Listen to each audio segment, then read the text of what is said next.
internet, it's Katie. What was that? I don't know.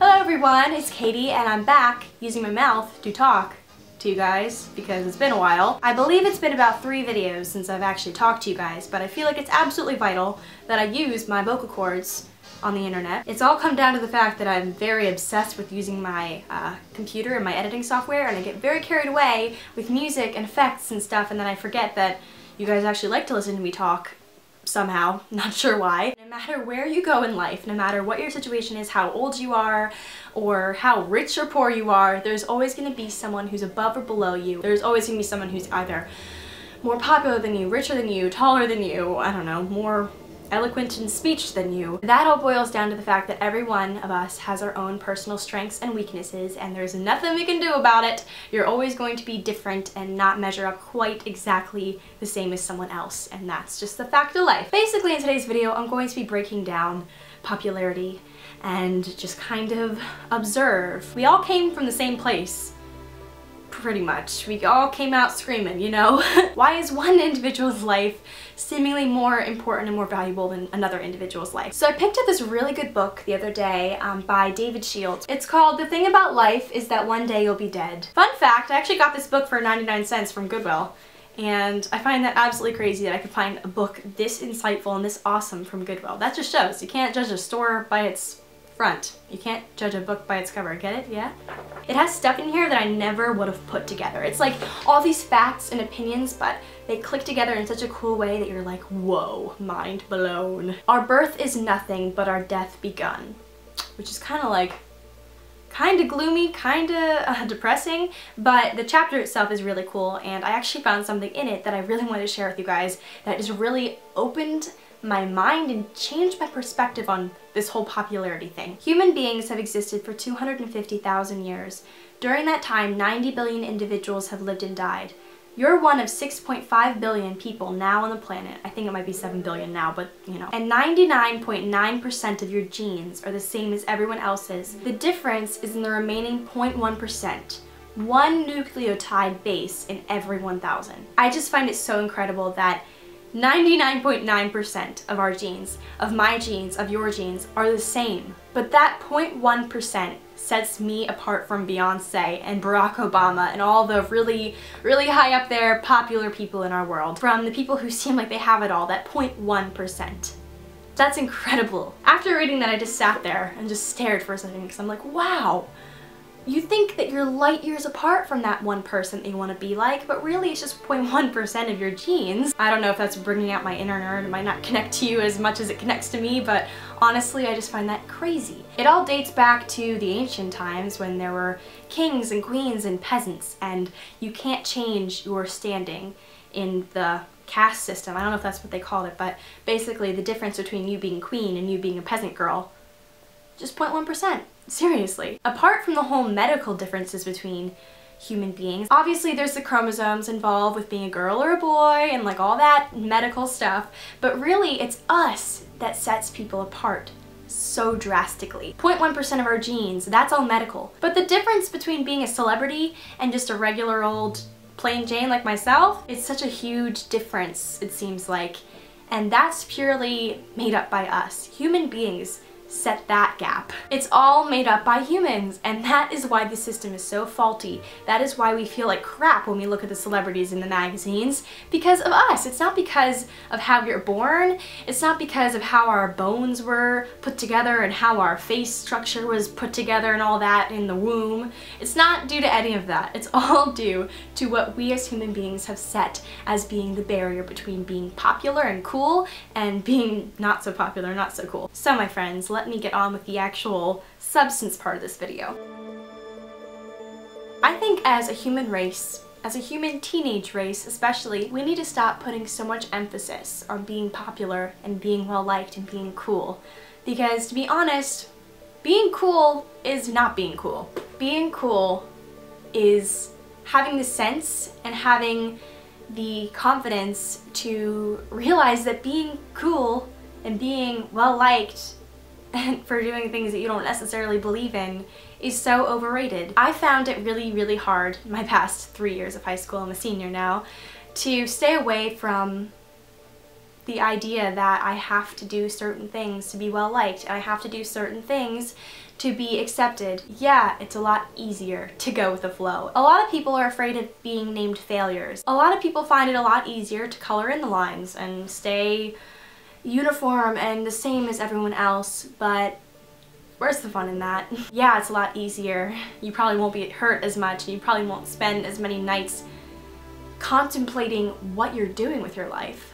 But to be honest, the mistakes you might make along the way of trying to find your niche are worth it. A lot of people think that doing things to be popular and just being the best of the best will make you a leader in some sense, in some strange, bizarre sense of the word. People think that if you maybe stand out in a way, as in like doing crazy illegal things for attention, that's some sort of leadership role.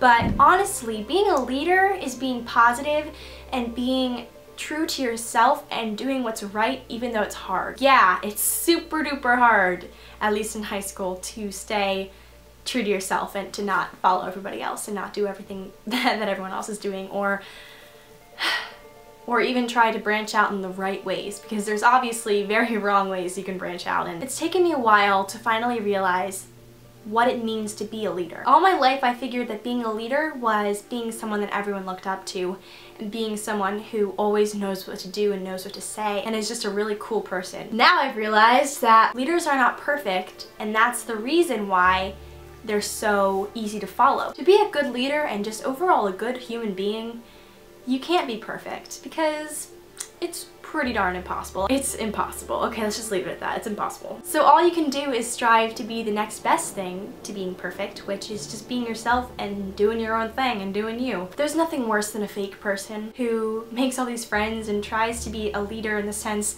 that they'll become more popular and become more well-liked. Truth is, if you look at the success stories of a lot of people, famous people that we look up to, they started out just like us, an average Joe, just looking to find their niche and the thing that will set them apart, because we're all just trying to look for something that'll set us apart, and we're all trying to look for the people that will view us as something different than the rest. Like, we're all trying to find someone or something to help us realize that we're not the same as everybody else. So really, popularity is overrated, because if you think back to the genes, 0.1% is what sets you apart from the other people. So how about you take that 0.1% and milk it for all it's worth, because obviously there's something spectacular in that 0.1%. Besides all the blood and guts that goes into making a human being, there's something in you that sets you apart and makes you cool. Cool, in the right sense of the word. You have the power to do something completely unique in yourself. Why wouldn't you take that 0.1%, an empty canvas, and make it freaking beautiful? There's nothing worse than missing an opportunity. Seriously, I've had so many times in my life where there's been someone walk in or something walk in and I've just completely chickened out. Not utilizing that 0.1% and being yourself and being cool and within yourself is missing an opportunity. You're missing the opportunity to be different, to rise above the whole popularity spectrum and just be someone that you want to be. Don't be someone that Susie wants to be. All my life I've just wanted to be that girl. I've wanted to be that girl that everyone looks at and wants to be, but to be honest, that's completely overrated, because by being that girl, at least in my case, I'd be lying to myself and lying to my peers, because there's no way I'm going to be a perfect person with perfect hair and perfect grades and perfect boyfriend and all that. And if it appears that I have all of that, then I'm obviously dying inside because it's false. There's no way that's gonna happen to me all at once and all perfect and well-rounded in the sense. So that brings me to my point of popularity. How do you rise above popularity? Well, good question, my friends. To rise above popularity and to just become a better version of yourself without falling victim to stereotypes and assumptions and all that jazz that is high school, you have to stay positive. And you have to know that you can be a leader in a positive way without making yourself seem so cool and awesome.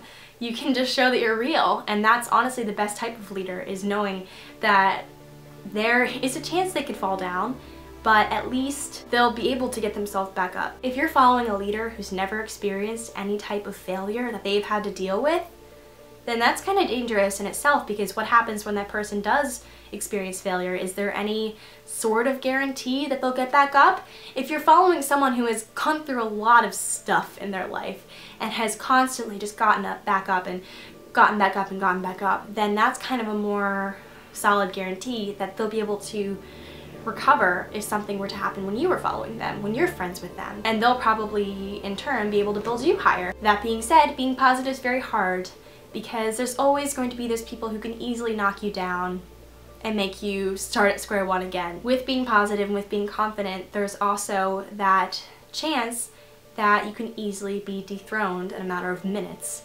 You can easily be knocked right back down to the dirt. My friend Sophie actually told me this little analogy at one of our Bible studies. Picture in your mind a chair. Picture yourself standing on that chair. So next to that chair, picture someone who's maybe one of the mean girls at school, or someone who has not been very nice to you in the past. Someone that you're desperately hoping will change and respect you for once. I know personally I have plenty of those people in my life. Okay, so you're standing on the chair, mean girl is down below, so you reach down and you grab the hand of that girl on the ground and you try to pull her up with you. And you soon find that it's very hard for both of you to stand on that chair.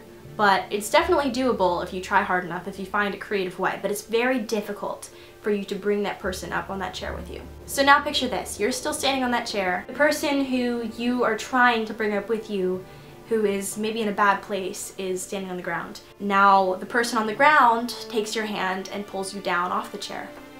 Within a matter of seconds, you're on the ground. Whereas before, when you were pulling that girl up, it took a lot longer. It takes a lot longer to bring other people up than it does for them to bring you crashing down to the ground. It takes a lot more precision and a lot more time for you to help someone else out than for them to easily just crush you to the ground. You just have to know that your effort is worth it. You need to be strong and use your strength and not to be pulled back down. It's so easy to fall to the level of certain people when you're trying to bring them up, because you find that the only way to satisfy certain people is to stoop to their level. Even if you do have good intentions, sometimes you can abandon those intentions because you want to be cool and you want to do the cool thing. It's all about resisting it. And it's all about being positive through the journey and resisting popularity and seeing it as everyone is that 99% the same. But that 0.1% is what sets you apart. So why not utilize it?